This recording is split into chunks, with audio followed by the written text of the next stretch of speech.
Hello and welcome. Janet Beckers here with your wonderful Web TV tip of the week, and I'm answering a question today from one of the members of our community, Jennifer Cabaluna. I hope I'm saying that right for you, Jennifer. Jennifer's got a really good question. What is my secret recipe for handling people? I think this was a really good question, and I'm just going to pick up on one of the words here, which is handling. To me, the term handling means that there's some kind of potential conflict there where there may be their behaviour is not really suiting what you want to do, so you feel as if you've got to sort of change what is happening here. So by handling, I'm assuming that there is a potential for some kind of conflict or disagreement, or just it's a little bit awkward. So the secret recipe. Okay, I'm going to share it with you. You ready? Respect. This is probably my secret for absolutely every communication, whether there is conflict or not. And I tell you what, I do think that this is something that is not really thought about enough. It sounds kind of crazy. Is respect for the other person and also respect for yourself. So let's look at how this actually plays out.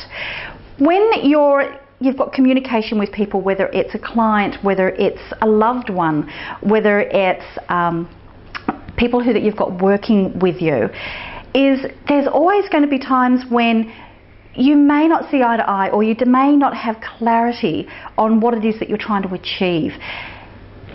To assume that the other person is actually being a pain in the butt, sure they might be, but you still have to give them the respect. So even if somebody is really, really ticking you off, show them the respect of, you know what, I hear what you're saying, and this is how I understand it.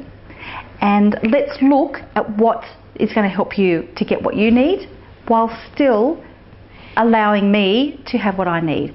So it's having that respect that, okay, you're allowed to have a different opinion, and it's okay for me to not react to any kind of anger or whatever, or any conflict. Let's look at this calmly, and I will show you the respect that your opinion is worthwhile. Let's look at the flip side, and that's respect for yourself. Sometimes in a situation of conflict, or the other person may not even realise that there is conflict. It's very often because you haven't respected yourself enough to set a boundary of what is acceptable behaviour. And so being very clear with yourself of what you consider to be acceptable means that you can then communicate that with other people. And so it allows you to stop and say no. And it also allows you right at the very beginning to be clear with people about the way that you like to be communicated with. I hope that answers your question, but in a nutshell, for me, everything comes down to respect. It always comes down to respect for people, for customers, for the people who I've got working for me, for people who are actually causing me problems. You know, I will still have respect for them, but I also have respect for myself. So I'd love to hear from you. You know, what's your secret for handling people? If you're, you may have some other really good tips. In fact, I am sure that people who are watching this video have got really, really good tips that you can share. So please leave them down below, and I'm sure that this is going to help anybody that is watching on how do you actually deal with any of those awkward situations. Great. I'll see you down below. Bye.